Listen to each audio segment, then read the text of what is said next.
গোপাল দাদু, তুমি অমন করে বসে আছো কেন গো? কি ভাবছো? আমরা খেলছি আর তুমি শুধু বসে বসে আমাদের দেখছো। তোমার মুখে হাসি নেই, কি হয়েছে দাদু? তোদের দাদার কথা মনে পড়ছে রে, তাই তোদের দিদিমার মন খারাপ। দিদিমার মন খারাপ হলে আমার মনও তো খারাপ হবেই না, হ্যাঁ? হ্যাঁ রে, তোদের দাদু ঠিকই ধরেছে। হ্যাঁ হ্যাঁ সত্যি তো, পুজো কেটে গেল, দীপাবলি কেটে গেল, সব পুজো পার্বণ মিটে গেল, দাদা তো এলো না। বুঝলি, আমার তোদের দিকে চোখ পড়ে যাচ্ছে আর তোদের দাদার কথা মনে পড়ে যাচ্ছে। হ্যাঁ শোনো গিন্নি, আমি আগামীকালই ছেলের ছাত্রাবাসে চলে যাচ্ছি। কেন? আমি খোকাকে নিয়ে আসতে যাব। তাহলে তো ভালোই হয়, কিন্তু মহারাজ কি ছুটি দেবে না? আমার অনেক ছুটি পাওনা আছে, আমি মহারাজকে বললে মহারাজ না করবেন না। তাহলে দাদু, দাদা কবে আসবে? এই তো কাল আনতে যাব, পরশু সকালে তোদের দাদাকে নিয়ে চলে আসবো। কি মজা কি মজা, দাদা আসবে। দেখলে তো, শুধু খোকা আসবে এই কথাটা উঠতেই পরিবেশটা কিরকম চনমনে হয়ে উঠলো।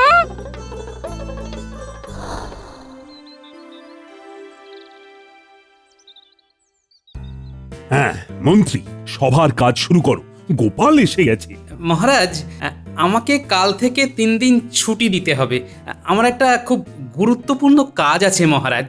না না গোপাল, এখন ছুটি পাওয়া যাবে না, এখন কাজের চাপ রয়েছে, অনেক কাজ। তোমার ঘরের গুরুত্বপূর্ণ কাজের থেকে সভার কাজ বেশি গুরুত্বপূর্ণ। এবছরে আমি কোনো ছুটি নিইনি মন্ত্রী মশাই, আমার অনেক ছুটি পাওনা আছে, আর আমার ছুটি আমি নেব, আপনি নাক গলানোর কে? হ্যাঁ সেটা অবশ্য ঠিক, এবছরে গোপালের অনেক ছুটি পাওনা আছে। ঠিক আছে মন্ত্রী, গোপালকে কাল থেকে 3 দিনের ছুটি মঞ্জুর করে দিলাম। মহারাজ, এখন কাজের খুব চাপ, রাজসভায় অনেক লোকজনের দাবি দাওয়া পড়ে আছে। আহ, গোপালকে কিসের প্রয়োজন, তুমি আছো কি করতে? মন্ত্রী, তোমার এই স্বভাবটা বদলাও এবার, আর গোপালের পেছনে এত লেগো না। ঠিক আছে মহারাজ। তোমাকে 3 দিনের ছুটি দিলাম। অনেক অনেক ধন্যবাদ মহারাজ।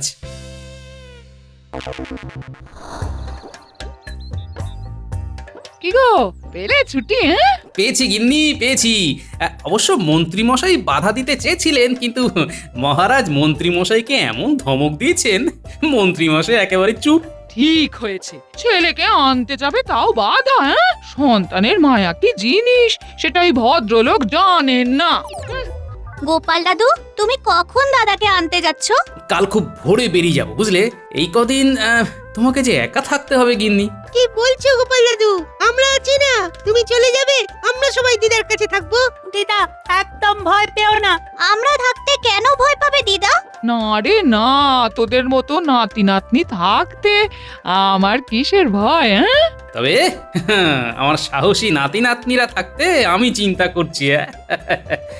শুধু একটা কথা, তোদের বাবা আর মায়ের থেকে অনুমতিটা নিয়ে আয়। ও, আমরা নিয়ে এসেছি। তুমি যখন রাজসভাতে গিয়েছিলে তখন আমরা দিদাকে বলে বাড়ি গিয়ে সব বলেছি। ব্যাস, নাও গিন্নি, আজ গরম গরম লুচি আর ছাঁকা তেলে বেগুন ভাজা বানাও দেখি। কাছে যাচ্ছি।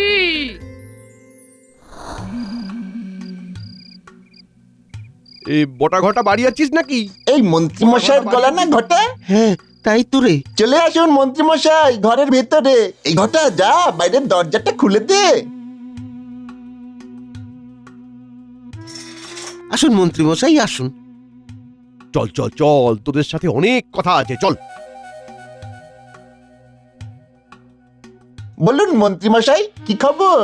কিছু তো একটা করতে হবে বটা ঘটা, গোপালটা খুব বেড়ে যাচ্ছে, ওকে কিছুতেই বাগে আনতে পারছি না। হাল ছেড়ে দেবেন না মন্ত্রী মশাই, কিছু একটা করতেই হবে। ওকে কিছুতেই বাগে আনতে পারছি না, ওকে রাজসভা থেকে বার করব, তারপর তোদের দুজনকে ঢোকাবো, সেটাই আর করে উঠতে পারছি না। একটা কিছু ভাব ভাব ভাব, জব্বর কিছু একটা ভাব। ওর ভিটে মাটি চাটি করতে না পারলে চলছে না রে। একটা অভিনব পরিকল্পনা মাথায় এসেছে মন্ত্রীমশাই। কি পরিকল্পনা? তবে শুনুন মন্ত্রীমশাই। কেমন বুঝলেন মন্ত্রীমশাই? কিরকম লাগলো? খারাপ নয়, কিন্তু বলা যাবে না ভালো। ওরা যদি ডালে ডালে চলে, আমাকে তো পাতায় পাতায় চলতে হবে। কি হলো মন্ত্রী মশাই, শুনেই মজে গেছেন? দিন দিন এবার ওই 100 মোহর দিন। এই রকম একটা ভুলভাল পরিকল্পনার জন্য 100 মোহর? আহা, তোদের যা হওয়ার হয়ে গেছে, তোদের দ্বারা আর কিচ্ছু হবে না, কিচ্ছু না, কিচ্ছু না। এইসব ভুসি জিনিসে তোদের মাথা ভর্তি। চললাম, একটু ভালো ভালো লোকের সাথে মেলামেশা কর, বুঝলি? একটু ভালো লোকের সাথে, মানে আমার মতো মেলামেশা কর, হ্যাঁ, মগজখানা উর্বর কর। যাকগে, শুভরাত্রি। কি বুঝলি ঘটা? কি আর বুঝবো বটা, আমাদের ভাগ্য, আমাদের পরিকল্পনা মন্ত্রীমশাইয়ের পছন্দ হলো না। মন্ত্রীমশাইয়ের পছন্দ হয়েছে, কিন্তু মন্ত্রীমশাই বোঝালেন যে ওই পরিকল্পনাটা মন্ত্রীমশাইয়ের ভালো লাগেনি, পরিকল্পনাটা নিয়ে নিলেন। ঠিক আছে মন্ত্রীমশাই, আপনি যদি পাতায় পাতায় চলেন তাহলে আমরা চলি পাতার শিরায় শিরায়।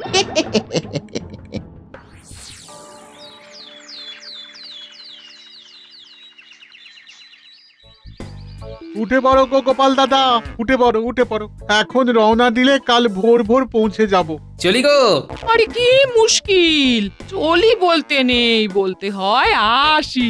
ঠিক আছে ঠিক আছে, আসি এবার, তাহলে আসি। হ্যাঁ, এবার এসো, আমাদের দাদাকে নিয়ে এসো। হ্যাঁ, আমরা খুব খেলবো। হ্যাঁ, দাদা কত জানে, দাদার কাছে অনেক কিছু শিখবো। দাদা কাল কখন আসবে? কাল নয়, পরশু আসবে সকালবেলা। আসি রে, সবাই শান্ত হয়ে থাকবি। আসি গো গিন্নি। সাবধানে যাবে, রাতে কোনো সরাইখানায় থেকে যাবে, রাতে ভ্রমণ করো না। হ্যাঁ, ঠিক আছে ঠিক আছে।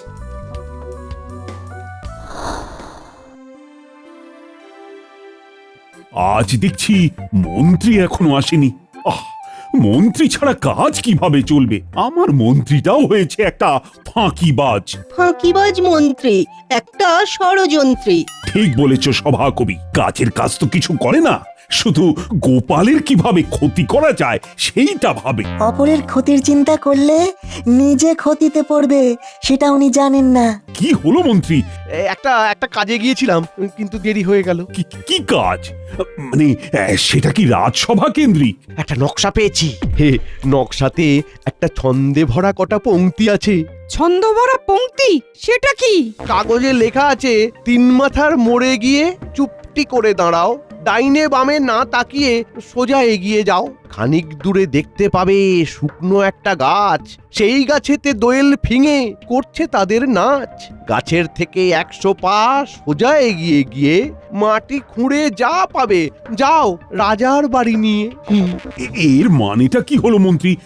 আমাকে একটু বুঝিয়ে বলে দাও। এটার মধ্যে আছে গুপ্তধনের হদিশ।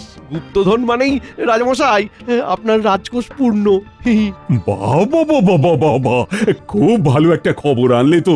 তাহলে এর মধ্যেই আমার রাজকোষ একেবারে পূর্ণ হয়ে যাবে। এটা এখন আমার কাছেই থাকুক মহারাজ, আমি কাল জায়গাটা খুঁজতে যাব। কেমন?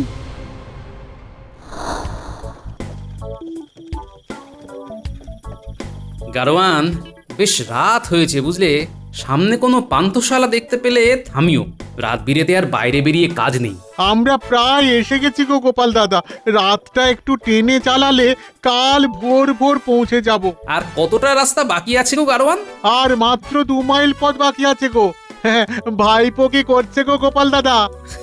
ও তো ঘুমিয়েই কাদা, ভেতরে চাদর মুড়ি দিয়ে অকাতরে ঘুমোচ্ছে। এখন কয়েকদিন থাকবে তো? হ্যাঁ, কিছুদিন ঘরের ছেলে ঘরে থাকুক, মায়ের আদর খাক।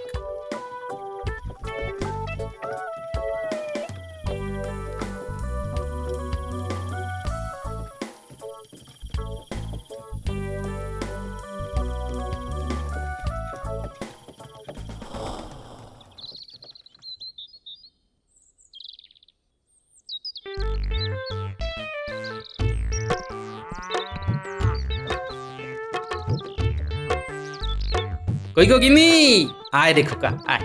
দিদিমা, মনে হয় গোপাল দাদু এলো। বাইরে গোপাল দাদুর গলার আওয়াজ পেলাম।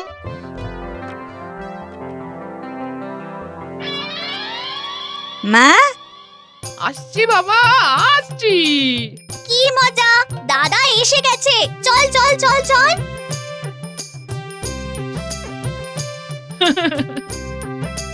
মা, মা কেমন আছো মা? তোমার পা দুটো দাও, প্রণামটা করি।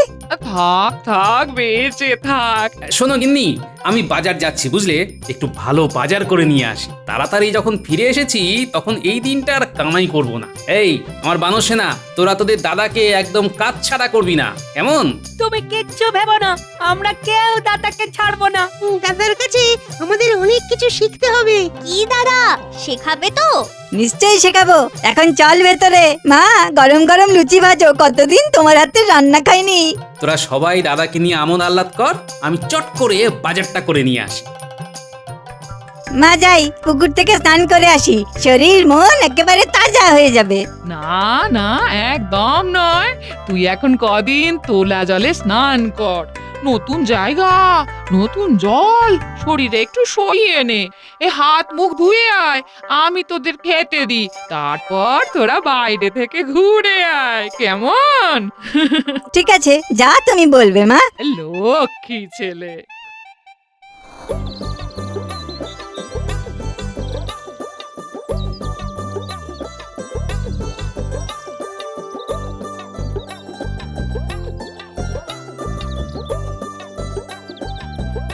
বুঝলি, কতদিন পরে আমি আমার গ্রামে এলাম, সব কিরকম বদলে গেছে। ঠিক বলেছো। আচ্ছা দাদা, তুমি যেখানে থাকো সেখানে তোমাকে সকাল থেকে কি কি করতে হয়? সকালবেলায় ঘুম থেকে উঠে বাগানে কাজ করতে হয়। আমাদের ছাত্রাবাসের বাগানে নানা ধরনের ফুল আছে। তারপর আমাদের জলখাবার খেয়ে পড়তে বসতে হয়।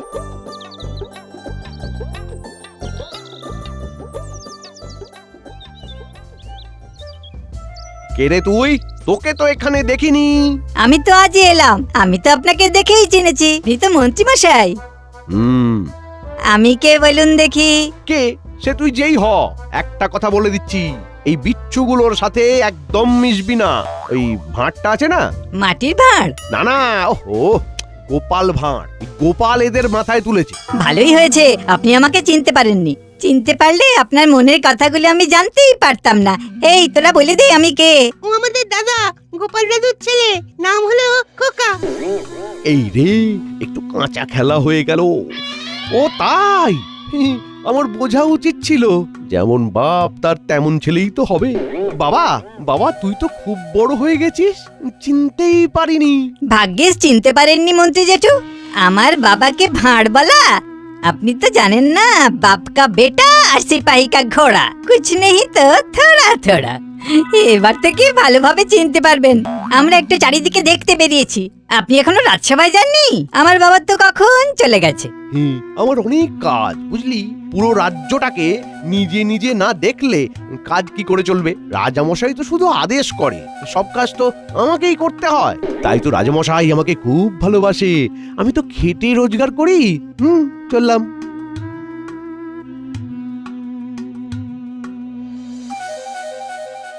মন্ত্রী মশাই তো দেখছি পায়ে পা বেঁধে ঝগড়া করে গেল। ওটাই ওনার কাজ বাবা। আমাদের দুজনকে চিনতে পারছো না তো? আমি বড়টা। আমি খটা। দুদিন আগে রাতে মন্ত্রী মশাই আমাদের কাছে এসে তোমার বাবাকে এই কৃষ্ণনগর থেকে তাড়াবার পরিকল্পনা করছিল। আমরা দূর থেকে দেখছিলাম। মন্ত্রী মশাই তোমার সাথে কথা বলছিলেন। আমরা মুক্ত, আমরা সবার জন্য কাজ করে পেট ভরাই। মাথার কাজ করে ওই উপরি আয় করি। পরিকল্পনা করে তোমার বাবাকে তাড়াবার একটা উপায় বললাম। মাথার কাজের কোনো দাম দিল না, বলল কি না এটা কোনো পরিকল্পনাই নয়। কিন্তু মন্ত্রী মশাইকে তো আমরা চিনি, আমরা জানি আমাদের পরিকল্পনা মন্ত্রী মশাইয়ের খুব পছন্দ হয়েছে। শুধু পয়সা দেওয়ার ভয়ে আমাদের মুখের উপর বলে দিল পরিকল্পনাটা বাজে। ঠিক আছে, আগে তো বলো কি ছিল পরিকল্পনাটা। শুনবে তবে? শোনো, আমি তোমাকে বিনামূল্যেই পরিকল্পনাটা দিলাম। আমরা চাই মন্ত্রী মশাইয়ের শাস্তি হোক, অনেক সয়েছি, আর না। ঠিক আছে, আগে তো বলো কি ছিল পরিকল্পনাটা। বড়টা কাকা, ঘটা কাকা, বলো না। কি গো গোপাল, তুমি তো আজকে ছুটিতে ছিলে। আগে আমার কাজ সকাল সকাল মিটে গেল, তাই চলে এলাম মহারাজ। তা ভালোই করেছো। এদিকে একটা ভালো খবর আছে। মানে আমাদের মন্ত্রী একটা পুরনো কাগজ পেয়েছে, তাতে একটা গুপ্তধনের হদিশ আছে। তার মানে গোলমাল আছে। কার সর্বনাশ করতে যাচ্ছেন কে জানে। মহারাজ, গুপ্তধন মানে তো রাজকোষে সম্পদ বাড়া, এটা তো খুব ভালো, কিন্তু এটা সঠিক তো? মন্ত্রী তো তাই বলল। ওই তো মন্ত্রী এসে গেছে। ও মন্ত্রী, তুমি যে কাগজটা পেয়েছো সেটা সঠিক তো? 100% মহারাজ, আমি জায়গাটা কোথায় হতে পারে তার একটা আভাস পেয়েছি মহারাজ। কিরকম? এই দেখুন না, 3 মাথার মোড়ে গিয়ে চুপটি করে দাঁড়ালাম। তারপর কি আছে? হ্যাঁ, ডাইনে বামে না তাকিয়ে সোজা এগিয়ে যাও। সোজা এগোলাম। তারপর খানিক দূরে দেখতে পাবে একটা শুকনো গাছ, একদম দেখতে পাবে। বাহ, তারপর? সেই গাছেতে দোয়েল ফিঙে করছে তাদের নাচ। খুব পাখি আছে সেখানে। গাছের থেকে 100 পা সোজা এগিয়ে গিয়ে মাটি খুঁড়ে যা পাবে, যাও রাজার বাড়ি নিয়ে। ব্যাস, হ্যাঁ, এটাই হলো গুপ্তধনের ঠিকানা। মানে তুমি জায়গাটা ভালো করে বুঝেছো তো? এই একদম হাতের তালুর মতো করে চিনেছি, বুঝেছি।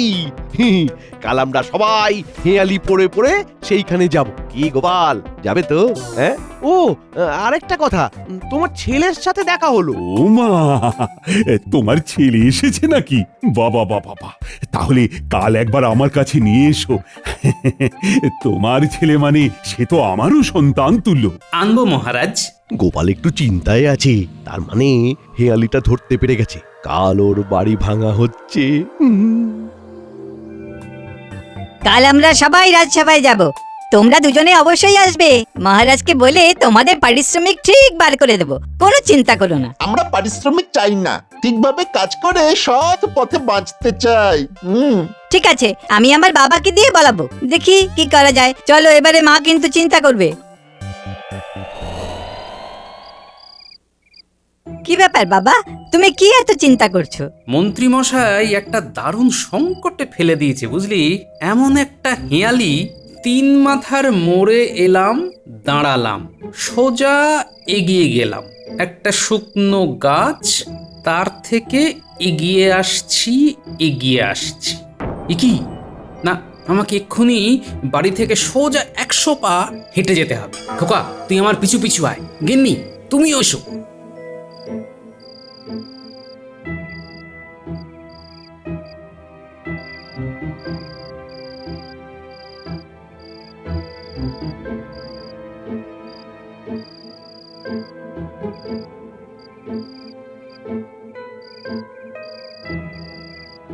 সাতানব্বই পা, 98 পা, 99 পা, 100 পা।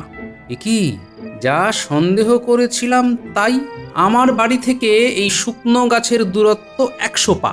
মানে গুপ্তধন খুঁজতে হলে আমার বাড়ি ভাঙতে হবে।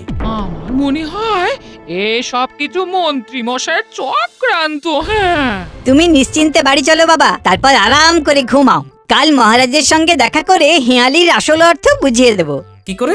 বাবা, মন্ত্রী মশাই যদি বুনো ওল হয়, আমিও তেমনি বাঘা তেঁতুল। তুমি কালকে আমার খেলা দেখবে। দেখেছো, বলি তোমার ছেলে এখন আর ছোট্টটি নেই। হ্যাঁ, কার ছেলে দেখতে হবে তো? হ্যাঁ, চলো বাড়ি চলো।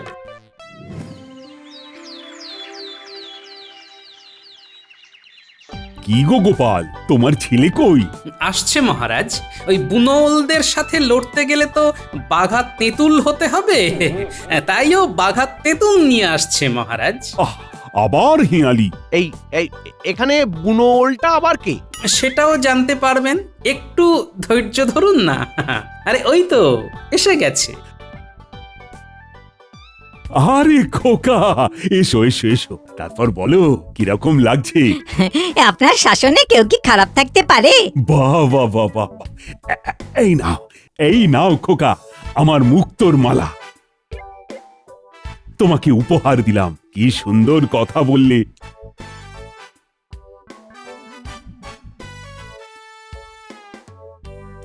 ধন্যবাদ মহারাজ। আচ্ছা মহারাজ, এখানে সৎ পথে কেউ যদি উপার্জন করতে চায়, তাহলে কি তাকে সুযোগ দেওয়া যায়? নিশ্চয়। তাহলে আমি আমার 2 জন আপনজনকে ডেকে আনি, ওদের কাজের খুব প্রয়োজন। ডাকো ওদের। তাহলে আমি ওদের নিয়ে আসছি। এই আবার কি হচ্ছে সব, ঠিক বুঝতে পারছি না। মন্ত্রী মশাই কেমন ঘাবড়ে গেছে মনে হচ্ছে। ওই তো খোকা আসছে, সাথে বটা ঘটা। বটা ঘটা এখানে? কি মন্ত্রী জেঠু, আপনার ওই হেয়ালির কাগজখানা দিন না। কেন হে ডেপো ছেলে, পাকা ছেলে, তোমাকে কেন দিতে যাব? ওখানে একটু ভুল আছে, ভুলটা ঠিক করে দেব। কি কাণ্ড মন্ত্রী, তোমার কাছে ভুল কাগজ? তাহলে ঠিকটা কার হাতে? এই বটা কাকা আর ঘটা কাকার কাছে। বাকি কথা বটা কাকা আর ঘটা কাকা বলবে। বলো শুনি। প্রণাম মহারাজ। আসলে সেদিন রাত্রে মন্ত্রীমশাই আমাদের বাড়ি এসে গোপাল দাদাকে কিভাবে তাড়ানো যায় সে সম্পর্কে আমাকে জিজ্ঞাসা করে। আমি একটা পরিকল্পনা করে দিই। মন্ত্রীমশাইকে বলি গুপ্তধনের কথা একটা সাংকেতিক ছড়া, যার কোনো সত্যতা নেই। তার মানে এই হেঁয়ালির কোনো সত্যতা নেই? না মহারাজ, এতে করে গোপাল দাদার ঘরটা ভেঙে গোপাল দাদাকে বেঘর করার ইচ্ছা ছিল। আমাদের খুব অন্যায় হয়েছে মন্ত্রীমশাইয়ের সঙ্গ দেওয়া। ওই সংকেত অনুযায়ী যে জায়গায় পৌঁছতো সেটা হলো গোপাল দাদার বাড়ি। তার মানে গুপ্তধনের খোঁজ করতে হলে গোপালের বাড়ি ভাঙতে হতো? মহারাজ, আমার মনে হয় একটা ঠিকঠাক কাজ পেলে বটা ঘটা নিজেদের বদলে ফেলবে। মন্ত্রী, এরপর আর তোমার কিছু বলার আছে? আমার খুব ভুল হয়ে গেছে মহারাজ, আমাকে ক্ষমা করে দিন, ক্ষমা করে দিন মহারাজ। না না না না, তোমাকে ক্ষমা করা যায় না। তোমার শাস্তি হলো আমার মন্ত্রিত্ব থেকে তোমাকে বরখাস্ত করা হলো। আর এখন এই রাজসভায় তুমি কান ধরে উঠবোস করবে, আর সেটা গুনবে খোকা। আর বটা কাকাদের কাজের ব্যাপারে মহারাজ? এই মুহূর্তে বটা আর ঘটাকে সহকারী কোষাধ্যক্ষ নিযুক্ত করা হলো। জয় মহারাজের জয়। না না না, আমার জয়ধ্বনি না দিয়ে খোকার জয়ধ্বনি দাও। আর মন্ত্রী, শুরু করো 100 বার কান ধরে উঠবোস। আর খোকা, তুমি গোনো গোনো। নিশ্চয়ই মহারাজ। 1 2 3। बाप का बेटा सिपाही का घोड़ा, कुछ नहीं तो थोड़ा थोड़ा। খোকা বাবু করলেন কাবু, ভাঙলো মন্ত্রীর দাঁতের গোড়া।